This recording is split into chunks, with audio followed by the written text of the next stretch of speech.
이거는 영어 문제가 아니에요, 사실은. 그래서 하루에 30분 6개월만 한다. 다른 사람이라고 느껴질 거예요. 있는 그대로 말씀드리면 바람직한 체제는 아니다고 봐요. 그런데 이제 저는 항상 말씀드리는 거는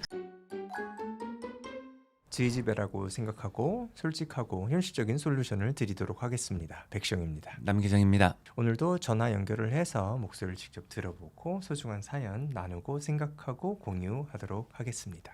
첫 번째 사연 소개해드리겠습니다. 닉네임 두 아들 막내딸 님께서 남겨주신 사연인데요. 아이가 지금 예비 초3이라고 하세요. 현재 이제 리딩 앤에서 ORT를 매일같이 한 3권 정도 읽는다고 하시고요. 집 근처에 있는 어학원에 1년 정도 다니셨다 이렇게 말씀을 하세요. 그래서 배우는 거는 뭐 파닉스부터 기초적으로 차근차근히 배워서 아이가 자신감이 많이 생겼고 영어가 좋아하게 되었다 이렇게 말씀을 하십니다. 그리고 학원에 좀 특징적인 부분이 있어요. 뭐냐면은 아이들한테 주어 동사를 원서를 읽을 때 찾으라고 하고 이거를 거의 발표하게 한다는 것이에요. 이게 약간은 바람직한 체제인가? 라는 것에 대해서 의문이 좀 있으신 것으로 보이고요. 그리고 학원을 이게 만약에 바람직하지 않은 체제다라고 여겨지면은 원서 중심으로 수업하는 것으로 옮기는 게 나을까요? 이런 말씀을 주셨습니다. 이 점에 대해서 통화를 한번 해보고 이야기를 나눠보죠. 여보세요? 안녕하세요. 대치동영어학원 내부고발자 남기정이라고 합니다. 백시영입니다. 안녕하세요. 안녕하세요, 어머니. 네. 요거 사연을 보내주셔갖고 연락을 드렸습니다. 일단은 뭐 제 결론을 먼저 말씀을 드리면은 아이가 좋아하니까 자신감이 생겼으니까 현재 체제는 좋다. 직접 아이가 수업을 듣는 거를 다 하나하나 보지는 못하잖아요. 가서 네. 같이 수업에 참여하는 건 아니니까 사실은 여기 뭐 학원에서 이제 알려주는 거나 아이가 집에 와서 전달하는 말이나 그거를 보면은 학원의 모든 측면을 다 알기는 힘들 것 같아요. 그런데 아이가 뭐 좋아하고 자신감이 생기고 실력도 올라왔잖아요. 네네. 그러면은 저는 괜찮다고 보거든요. 주어 동사 나누는 거 요거는 사실은 이제 그 실제로 어떻게 이게 학원이 이루어지나 모든 거를 종합적으로 보기 전까지는 약간 의아한 면은 조금 있기는 해요. 일반적으로 초등학교 3학년 정도 아이들이 구조적으로 이렇게 인지할 수가 있냐? 잘 안 되거든요. 한글도 이렇게 분석하는 게 힘들 거예요. 이 통계적으로 봤을 때는 이거를 하는 게 가능한 애들이 있긴 한데 굉장히 비율이 적어요. 그래서 이제 다른 거를 고려하지 않고 요것만 보고 이제 판단을 하라고 했을 때는 좀 의아하긴 해요, 저는. 하지만 애가 뭐 영어 실력이 좋아지고 있고 그리고 좋아하고 자신감이 생긴다니까 전반적으로는 괜찮구나. 그러면 저의 이제 의무는 말하기는 되게 많이 시키거든요. 문장을 패턴에서 외우게 해가지고 이제 단어를 다른 걸로 바꿔가면서 자기가 이제 발화를 할 수 있게. 흔히 말하는 그 드릴 방식이라고 하거든요. 그 네. 방식을 그렇게 하는 거 아이가 괜찮아 하나요? 막 그렇게 막 외우고 하는 거에 대해서 힘들어 하진 않고 재밌어 하면서 평소에도 자기가 이렇게 영어 노래 같은 걸 들으면 단어를 바꿔서 이렇게 문장을 만들어 보기도 하고 저한테 막 엄마 들어봐 하면서 막 이렇게 막 얘기도 막 하곤 해요. 일단은 제가 뭐 평소에 갖고 있는 생각을 말씀드리면은 나이 어린 친구들한테 사실은 이 드릴 방식은 확률이 높지는 않아요. 그런데 이제 저는 항상 말씀드리는 거는 그죠? 아이가 괜찮다. 네. 아이가 재밌어하고 아이가 뭐 이게 자신감 생기고 아이가 늘고 있다 하면은 저희 집 아이라면은 가겠습니다. 일반론도 사실은 이제 그 염두에 두죠. 그래서 일반론적인 기준으로 확인을 하기는 합니다. 그렇게 봤을 때는 사실은 있는 그대로 말씀드리면 저는 일반적인 기준으로는 바람직한 체제는 아니다고 봐요. 보편적인 아이들이 그 체제에서 잘 배울 수 있을까? 그렇게는 생각이 안 들어요. 있는 그대로 말씀드리면은. 근데 지금 자제분은 잘 배우고 있고 자신감 생기고 하고 있다잖아요. 그러면은 그냥 가는 게 맞다. 원래 사람이 뭐 똑같은 방식으로 다 배울 수는 없고 대다수에 속하지 않을 수도 있으니까 현 체제를 유지하는 거를 권해드립니다. 네, 알겠습니다. 감사합니다. 앞으로도 많은 조언 부탁드리겠습니다. 감사합니다. 네. 네, 들어가세요. 저도 마찬가지고 영어를 예전에 배울 때 막 끊어 읽기를 시킨다거나 이랬을 때 나중에 커서도 결국에 막 수능 읽고 해야 되는데 거기서 내가 습관이 그렇게 들었기 때문에 실력은 올라갔어도 이렇게 읽고 있단 말씀을 드리는 건데 이거를 내가 좋지 않은 걸 선택해서 이렇게 결과 나은 거 아닐까? 그러니까 이렇게 생각을 하는 거죠. 그러니까 그래서 어렸을 때부터 좀 좋은 습관을 들여주고 싶다는 그런 생각. 저는 이제 이 친구가 딴 데로 가면 더 잘할 수도 있을 것 같아요.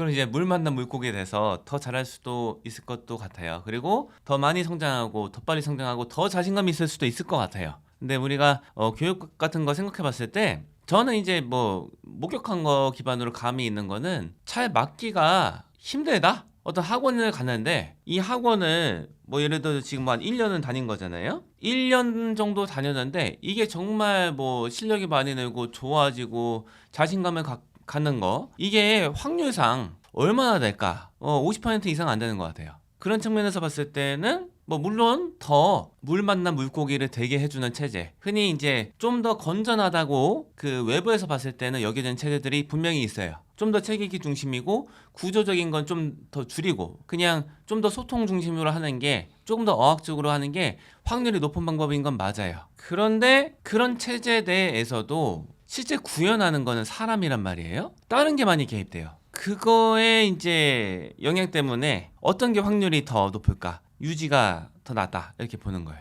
이렇게 어렸을 때에 그냥 예를 들면 영어에 있어서 나쁜 습관이 들었어요. 그래서 나중에 좀 바꾸고 싶다라고 했을 때 이게 고착화돼서 뭐 떼기가 어렵겠지만 이게 막 불가능한 건가요? 아니면 그래도 이게 충분히 가능하다고 보시나요? 저는 이제 환경이 바뀌고 자기가 필요를 느끼면은 바꿀 수 있다고 봐요. 사실은 이제 주어 동사 이렇게 분류하는 거 이거는 아이가 어떻게 받아들일지는 모르겠는데 확률은 굉장히 낮다고 보거든요. 근데 그거를 뭐 바꾸는 게 좀 힘들다고 보냐? 그렇지도 않고 이 아이가 지금 이거를 하는데 어떻게 받아들일지는 모르겠는데 그냥 이거는 이 학원에서 안 좋은 부분인데 내가 감내하고 가는 거다. 이렇게 여길 수도 있을 것 같아요. 다른 부분이 좋은 게 많으니까 이거는 이 학원의 단점인데 그냥 한다. 이렇게 생각할 수도 있을 것 같거든요. 그래서 이거 자체가 습관이 안 될 가능성도 있다고 봐요. 친구를 바꿀 수도 있어요. 바꿔야 되는 필요를 느낄 만한 상황에 노출이 돼야 된다고 봐요. 현재 체제 내에서는 바꿔야 된다고 생각이 안 될 것 같아요. 나중에 진짜 빨리 읽고 빨리 반응을 해야 되는 상황이 오면은 이걸 걷어내게 될 거라고 생각합니다. 지금은 만족하고 실력 올랐는데 하나 올랐는데 여기서는 이제 나 이거 싫어 이렇게 반응할 수도 있는 거잖아요. 이제 그때 이제 또 고민이 다시 시작될 것 같은데 만약에 다음에 올라갔는데 그건 싫다고 했다라고 하면 어떤 조언을 해주실 것 같으세요? 싫다고 하는 이유를 좀 들어보고 싶어요. 그 다음에 반응을 할 것 같긴 한데 그 싫다는 반응이 나왔다 하면은 일반적으로 좀 더 제가 생각하기로는 건전하다고 하는 체제, 뭐 예를 들어서 조금 더 의사소통 중심적이고 구조적인 거를 조금 더 줄이는 체제로 배우는 게 낫다고 봐요. 그리고 조금 더 그 책 읽기, 원서 읽기 중심으로 하는 대로 가겠어요. 그때가 되면은 아이가 거부 반응이 있으니까. 두 번째 사연은 이지고행님께서 보내주셨고요. 현재 아이는 이제 예비 4학년입니다. 영어 유치원 3년을 다닌 후에 계속 엄마표 영어를 진행하고 있습니다. 학군지에서 학습형 영어 유치원을 다녔는데 졸업 후에 갈 학원이 없었어요. 리스닝, 리딩, 스피킹 실력은 높은데 라이팅 실력이 낮아서 어떤 주제를 놓고 상상하며 말을 할 때는 끊임없이 말을 잘 하는데 이것을 이제 쓰라고 하면 기억이 안 나. 어떻게 써야 할지 모르겠어. 이러면서 라이팅이 잘 안 되니까 각 학원에서 레테 레벨 테스트를 보면은 다 떨어지게 된 거예요. 그 이후로 계속 원서 읽기하고 엄마표 영어로 진행을 하고 계신 거죠. 한글도 그렇고 제일 힘들어하고 문제라고 생각하는 부분이 이 라이팅인데 문장을 구성하고 스토리를 만들 수는 있지만은 연결이 매우 어색하다고 생각을 하시고요. 또 스펠링이 이제 엉망진창이라고 이제 보내주셨어요. 전화를 통해서 대화를 나누고 이 얘기를 들으면서 한번 고민을 해보도록 하겠습니다. 네? 예, 이지고행님 맞으신가요? 네네. 아, 예. 대치동 내부고울자 백시영입니다. 남기정입니다. 네, 안녕하세요. 네, 안녕하세요. 사연 보내주신 거 읽어보고 네. 전화 드려요. 제가 스펠링을 막 고치라 할 때 이거를 막 계속 한 번 틀리면 계속 반복해서 쓰게 막 했거든요. 근데 이거를 그렇게 하는 게 안 좋은 건가 싶어서요. 뭐 이런 이유 때문에 약간 학원이라든가 뭐 그런 공간에서 공부를 하는 것 같아요. 약간 당위성이 있고 남들이 다 하는 거 내가 같이 한다 하니까 뭐 기분이 덜 상할 수 있는데 만약에 어머니가 시키면 관계가 섞이면서 싫어하고 그럴 가능성이 또 높아가지고 부정적인 피드백하기 참 어렵죠. 중학교 고등학교 가서 수준평가 이런 거를 할 때 스펠링도 틀리면 틀리게 되잖아요. 그게 저는 그때까지 얘가 유지가 될까봐. 네. 아이 입장에서는 그거를 미리 생각해가지고 고치기가 상당히 어려워요. 근데 이제 그 상황이 닥치면 제가 예상할 때는 지금이 AR 지수로 3점대 후반 4점대 초반 읽으니까 지금 뭐 영어를 계속 좀 하면 더 높아질 거잖아요. 그러면 중학교 가면 영어 수준 자체는 뭐 충분히 소화할 수 있는 거라서 여유가 있다고 하면 자기가 그리고 점수를 맞으려고 하면 그 나오는 건 챙겨서 그 정도 스펠링은 그때는 자기가 알아서 챙기게 될 가능성이 높다고 저는 보거든요. 그게 맞는 방법이고. 근데 미래 못 생각을 못 해요. 아이 입장에서는 중학교 때 뭐 이런 거 하면 잘 들을 때는 이해되는데 실제로 그 연습할 때는 머릿속에 없을 거예요. 그러니까 열심히 그거 안 할 거란 말이에요. 저는 이제 쓰기는 어떻게 생각하냐면은 많이 안 써서 못 쓰는 거라고 생각하거든요. 이거는 아예 교정 하나도 안 해줘도 돼요. 그냥 읽어만 줘도 되는데 하루에 30분 그 어머니랑 같이 쓰시면 될 것 같아요. 한글도 이렇게 쓰는 걸로 인지가 되거든요. 이거는 영어 문제가 아니에요, 사실은. 예, 그래서 한글이든 영어든 상관없어요. 쓰는 거를 6개월만 한다. 아마 다른 사람이라고 느껴질 거예요. 그리고 어머님이랑 자제분이랑 둘이 쓴 거 그 서로 바꿔서 읽고 그리고 이렇게 썼구나 이런 내용이네 하고 간단하게 얘기 나누고 끝. 요것만 하루에 30분씩 6개월을 하면은 또래 중에서는 거의 제일 잘 쓰는 그룹에 속할 거예요. 그렇게 하시면 될 거라고 저는 믿습니다. 근데 막상 쓰라고 그러면 못 쓰거든요. 자기가 뭐라고 했는지 기억이 안 난대요. 저는 이제 이 친구가 어떤 단계에 있다고 짐작을 하냐면은 이 친구는 자기 내면에 표현하고 싶은 생각이나 감성이나 이런 게 많다고 저는 봐요. 내면 세계가 잘 길러지고 있는 거라고 보는데 외부의 사람들이 어떻게 하면 이해할 수 있을까? 이거에 대해서 감이 아직 없는 것 같아요. 근데 많은 아이들이 이렇거든요. 그러니까 스펠링도 저는 같은 일환으로 봐요. 이 아이가 자기는 그렇게 써도 충분히 이게 만족을 하는 거예요. 이렇게 하면 나는 알아보니까 괜찮다. 다른 사람을 염두에 두고 표현하는 게 필요하다 이거예요. 어머님이 되어주시면 좋겠다. 아예 한 개도 교정 안 해도 돼요. 왜냐면 지금 이 친구가 스스로 읽는 인풋이 있잖아요. 그걸 자기가 하다 보면은 어머니께서 어떻게 하면은 더 잘 이해할 수 있을지 계속 생각을 하게 될 거예요. 아마 그 과정이 스스로 성장하는 과정이다. 네, 오늘 저기 또 궁금한 거 있으실까요? 아니요, 다된 것 같아요. 말씀 잘 해주셔서 감사합니다. 관심 항상 감사드리고요. 그럼 이렇게 오늘은 상담 마무리하겠습니다. 네, 감사합니다. 고맙습니다. 네. 다음 사연 소개해드리겠습니다.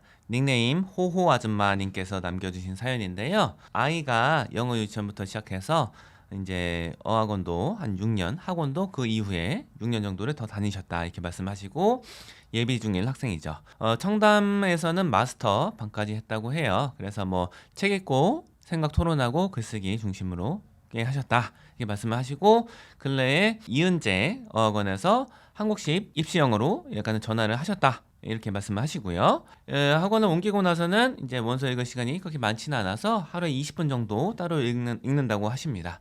해리포터 정도를 읽는다고 하시고요. 이제 고민이 되시는 건 뭐냐면은 학원을 옮기고 나서는 오히려 리딩 실력이 줄어든 느낌이라고 하십니다. 그래서 학원을 이제 다시 청담으로 가서 조금 더 원서 읽기 비중 높은 체제로 하는 게 나을지 아니면은 입시에 조금 더 최적화가 된 것 같아 보이는 이제 이은재 체제에서 하시는 게 나을지 고민이라고 하시고요. 추가적인 사항을 말씀드리면은 자제분이 한용외고 혹은 국제고를 염두에 두고 계신다고 합니다. 그러면은 전화를 연결해서 한번 이야기를 나눠보도록 하지요. 여보세요? 예, 안녕하세요. 여기 그 대치동 영어학원 내부 고발자 남기정이라고 합니다. 안녕하세요, 백시입니다. 네, 안녕하세요. 반갑습니다. 그럼 이제 어머니께서 판단하시기에는 이은재를 옮기고 나서는 리딩 실력이 좀 줄어든 것 같다라고 하셨는데 네. 이렇게 생각하신 이유가 어떤 건지 여쭤봐도 될까요? 이거는 그냥 제 느낌인데요. 이제 원서를 예전만큼 이제 읽지 못하죠. 그렇지 않을까라는 느낌이고요. 사실은 뭐 어디 테스트를 받아보거나 뭐 이런 건 아니에요. 그런 건 아닌데 그냥 제 생각에 너무나 예전에 비해서 읽는 양이 많이 줄었다. 일단은 목표가 있으시니까 뭐 한영예고 이런 거를 목표로 하신다. 국제고도 염두에 두신다고 했는데 그러면은 그런 학교들에서 나오는 시험을 염두에 두고 말씀드리면 더 괜찮을 것 같아요. 제가 보니까 이 친구는 자제분은 아마 큰 기복 같은 게 없는 이상은 뭐 어느 정도 남들 하는 만큼만 시간을 투자하면은 수능은 제가 생각하기에는 1등급이 무리 없이 나올 것 같아요. 그러면은 만약에 입시를 염두에 둔다 하면은 고등학교 내신 같은 거를 뭐 크게 고려 사항으로 둘 수 있을 것 같습니다. 이런 경우에는 그런 학교들에서 나오는 문제를 좀 생각하면 좋은데 일단은 한영외고는 원서 같은 게 꽤 많이 나와요. 그리고 변별력이 있어요. 그리고 읽어야 되는 책의 폭이 좀 넓어야 될 것 같아요. 예를 들어서 시 같은 것도 꽤 나오거든요. 예, 윌리엄 블레이크 이런 시 같은 거 주고서 이 시를 문학적인 기법을 분석해라. 약간 감상을 조금 할 수 있으면 사실은 좋거든요. 그리고 원서 나왔던 거 보면은 뭐 저스티스나 아니면은 뭐 조일러 클럽 이런 것들이 나왔기 때문에 그런 책들을 이제 뭐 꼭 똑같은 걸 읽어야 되는 필요는 없는데 그런 거랑 결이 어느 정도 비슷한 거에 대해서 경험을 해보는 건 좋을 것 같아요.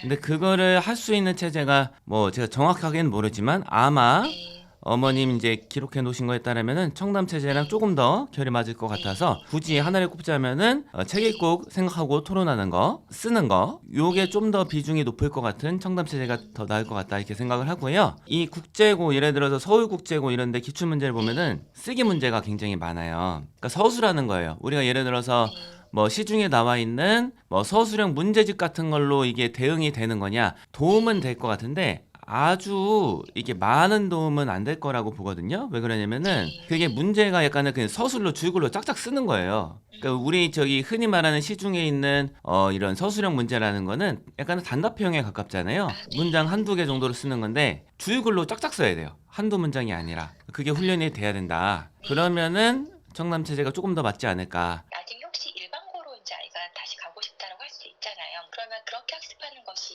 일반고 갔을 때도 많이 도움이 되는 학습법이라고 생각을 하실까요? 일반고도 일반고 학교에 따라 굉장히 다르다고 알고 있어요.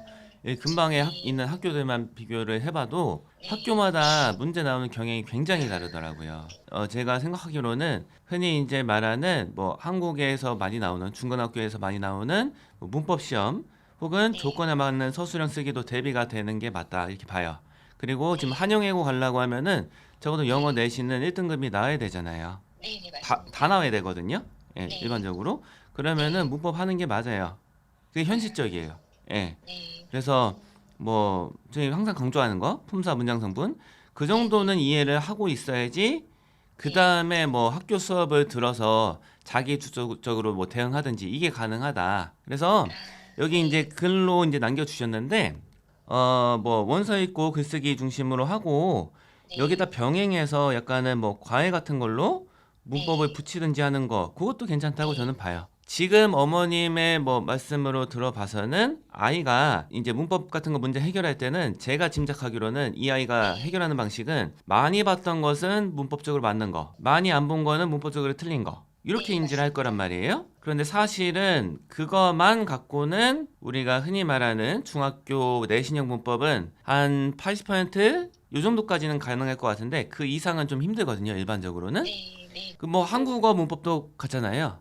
우리가 뭐 저기 문법 한 번도 안 배운 사람도 한국인이면은 딱 들었을 때 이상한 문법이 있잖아요. 그런 거 한 7, 80% 맞출 수 있을 것 같아요. 근데 그게 아니라 뭐 100 가깝게 만든다, 100을 만든다 하는 거는 사실은 문법도 한국어도 똑같이 봐야죠. 따로 정리를 해야죠. 제 고민 선정해 주셔서 너무 감사하고요.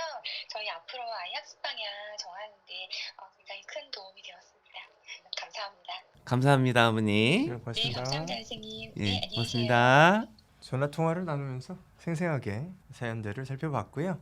저희는 저희 집이 아이들이라고 생각하고 고민을 해봤는데 도움이 많이 됐으면 좋겠습니다. 앞으로도 이런 시간 만들 수 있게 사연 남겨주시고 하면은 통화 드리고 살펴봐서 또 저희 생각을 나누도록 하겠습니다. 마무리할까요? 감사합니다.